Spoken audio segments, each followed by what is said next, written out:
வணக்கம்.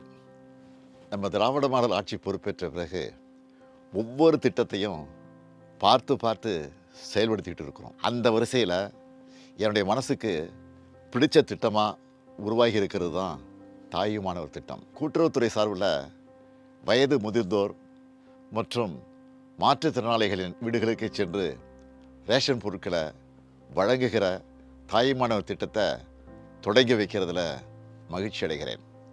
இப்படி அரசோட சேவைகளை மக்களுடைய வீடுகளுக்கே தேடி சென்று கொடுக்கிறது இந்தியாவுக்கே முன்மாதிரி முயற்சி. ஒரு திட்டத்தை அறிவிக்கிறதோட கடமை முடிஞ்சிடுறதா நாம் நினைக்கிறது இல்லை. அந்த திட்டத்தோட பயன் கடைகோடி மனிதரையும் சென்று சேருதான்னு கண்காணிக்கிறதையும் கடமையாக நினைக்கிறேன். அப்படி வயது முதிர்ந்தோரும் மாற்றுத்திறனாளிகளும் ரேஷன் கடைகளுக்கு போய் பொருட்களை வாங்குறதுல ஏற்படுகிற சிரமத்தை உணர்ந்து இந்த திட்டத்தை உருவாக்கி இருக்கிறோம். இந்த திட்டத்தை 34,809 நியாய விலைக் கடைகளில் செயல்படுத்த போகிறோம். 70 வயதுக்கு மேற்பட்ட 20,42,657 மூத்த குடிமக்கள், 1,27,797 மாற்றுத்திறனாளிகள்னு 21,70,454 பேர் இந்த திட்டத்தால் பயனடைய போகிறாங்க. ஒவ்வொரு மாதமும் 2வது சனிக்கிழமை மற்றும் ஞாயிற்றுக்கிழமைகளில் குடிமைப் பொருட்கள் உங்கள் வீடு தேடி வந்துடும்.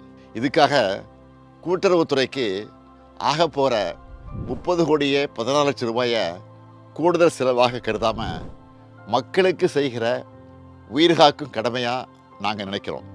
இது கூட்டுறவுத்துறையோட மிகப்பெரிய சேவை. அந்த துறை அதிகாரிகள், அலுவலர்கள், கடை விற்பனையாளர்கள் செய்ய போகிற மிகப்பெரிய கடமை. தமிழ்நாடு முழுக்க 37,328 நியாய விலைக் கடைகள் இருக்குது.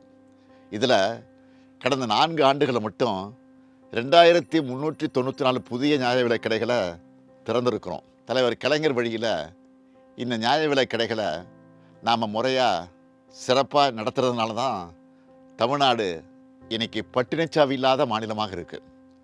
இந்த ரேஷன் கடைகளோட பயன்பாட்டை இன்னும் எளிமையாக்க முயற்சிகள் எடுத்திருக்கிறோம். இந்த நேரத்தில் கூட்டுறவுத்துறை அதிகாரிகள் மற்றும் அலுவலர்களுக்கு நான் வைக்கிற வேண்டுகோள் என்பது, இந்த திட்டத்தோட நோக்கம் 100 விழுக்காடு நிறைவேறுகிற வகையில் உங்களுடைய பணி அமையணும். உங்களை எதிர்பார்த்து காத்திருக்கிற முதியவர்களும் மாற்றுத்திறனாளிகளுக்கும் மனம் குளிர்கிற வகையில் நீங்கள் கனிவாக நடந்துக்கணும். நீங்கள் வாங்குகிற நல்ல பெயர்தான் ஆட்சிக்கு கிடைக்கிற பாராட்டு. நன்றி, வணக்கம்.